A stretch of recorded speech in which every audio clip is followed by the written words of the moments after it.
Welcome once again to my channel, Cece Sharing Space. Thank you for tuning in to my video. I spoke about cultures and how to cope in a relationship with different cultures, okay?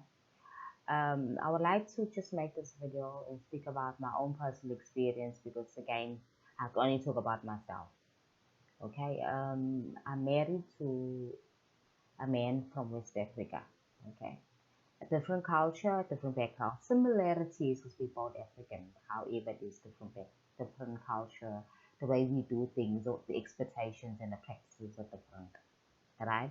As a South African, right, um, we're not so traditional in a sense because we're more Western in a way, although that we don't really so-called we don't practice our traditional stuff anymore. Okay, as for me, born in and bred in a colored environment, mixed race environment in South Africa, I wasn't taught to expose to all the African culture practices and stuff, right? And my mom chose not to expose us to that because we live in a colored environment and community, so it wasn't relevant for that background.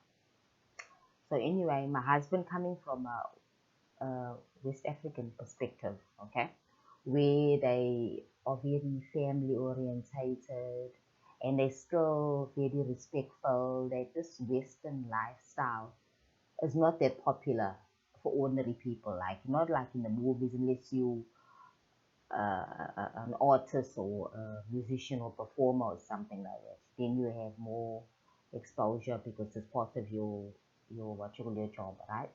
He's from an ordinary family, a family unit, family of six people, six kids and mother and father, very, very united.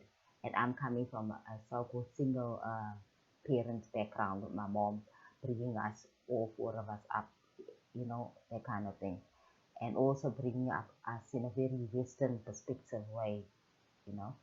So I never get to learn the Xhosa culture. I did learn per se, but I never practiced it. So it was like knowing it's there, but never really practice it. Things like um, the most common thing which is very common now is like lobola and the coming of age rituals and all those things. No, that wasn't part of it. The way we were brought up, we knew about it because you learn these things, you're told about it. And I used to visit my family and stuff. So you learn those things, but you don't really practice them because it's not really relevant for your environment. So then my husband, coming from that perspective where they have the very, very traditional and they still follow their traditional stuff and they still expect a woman to be a certain way. However, him marrying a woman like me in my situation, being somebody with a physical disability, he knew what he was getting into, right? He knew that very well. I'm not the traditional wife that's going to be cooking and cleaning and bearing loads of children and stuff like that, right? So that is my experience, and I was kind of fortunate to find somebody, or actually to meet with somebody and attract somebody and connect with somebody and finally marry somebody who could accept me the way I am with my physical situation, and also with the fact that I'm not traditional wife type of person, and we both decided we're not going to have any children because we actually met late in our lives, and I already had two children out of wedlock.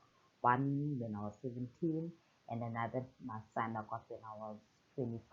I was already working and all the other stuff. So I was matured enough to have my son. So it wasn't really, although it was out of wedlock, but I've never been a traditional person that you need to first marry first before children. It wasn't something that I was exposed to because even my people in my community and stuff, it wasn't like a thing where you have to marry. you know Marriage is a choice and you can do it anytime in your life, and you can, that kind of thing. And it's separate from the tradition or religion perspective, where they say that it's good for a person to first marry before getting children, which is good. I'm not denying that, but that was not something that was actually my exposure per se, that kind of thing. But anyway, my husband's from a very traditional African family, very family united, although they're Christian. They practice Christianity. And well, They to all aware about other traditions and everything. But the way we blended together was because we wanted to be together. It wasn't about, we're not worried about our cultures and stuff. We're worried about us getting together. But one of the basic things about relationships, which goes across all cultures, is respect. Respect, understanding, compassion, love. Those are the things that you need to focus on, and we've been building our life on that. So that's how we live, and that's our own little culture. Remember, once again, culture too is not stagnant, because practices that were practiced those days are not practiced now because life has changed all over the world. All cultures are not constant; they're constantly evolving, and you can actually create your own culture.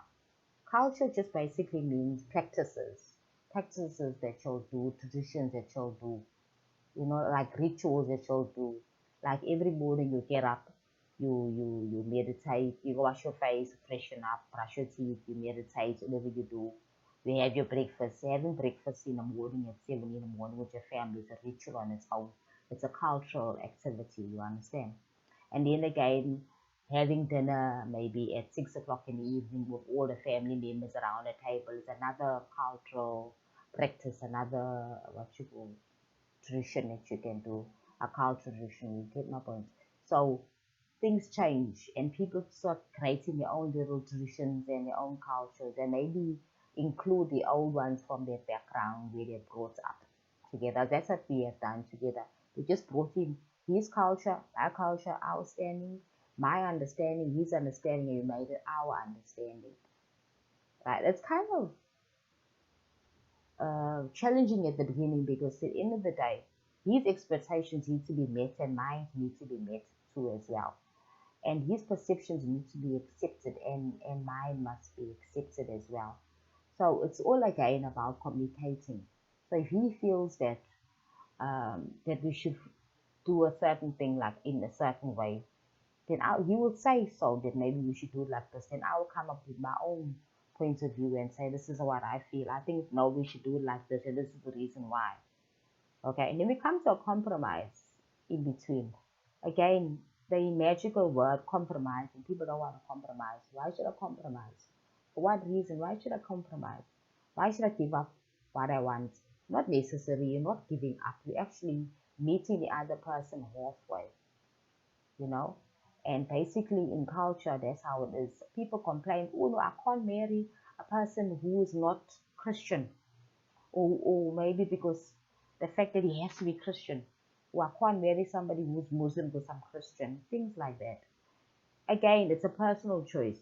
It's a personal choice. You'll come together and you'll decide on what you want. Because I believe that everybody makes choices and there's no mistakes. And nobody's forced to do anything. But I personally knew that I wouldn't marry a man from South Africa. There's nothing wrong with South African men. However, I knew that it wouldn't be a black South African. It would be probably another black person from another country. That's just my personal opinion. And apparently, I'm not the only person with that perception. But yeah, it's one of those things. Life is like that. We have different perceptions. We have different needs and wants. And these things need to be accepted in society. A lot of people at the beginning always like, why did I choose to marry a guy from West Africa? Why did I choose? Why I'm not marrying a South African? For me, it was like, okay, firstly, I've lived and dated South African men in the past from colored background, but I've never dated a black South African.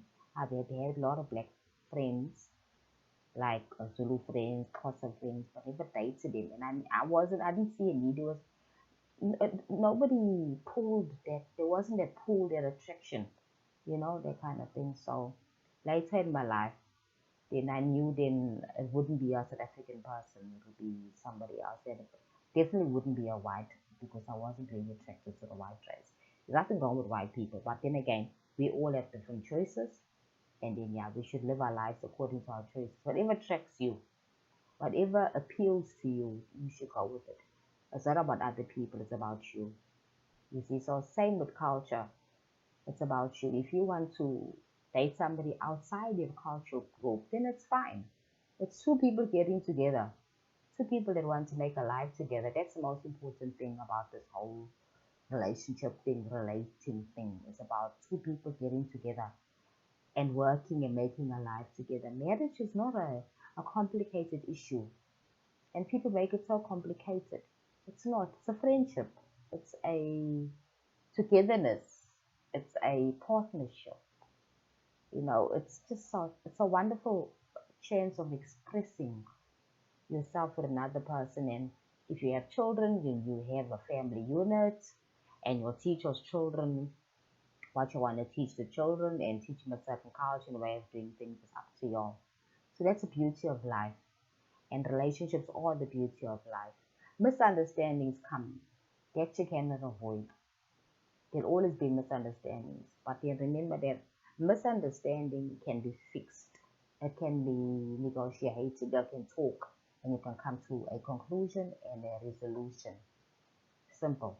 But there'll always be those type of things. So you can't run away from marriage or relationship because you're scared of getting hurt, misunderstandings and stuff like that.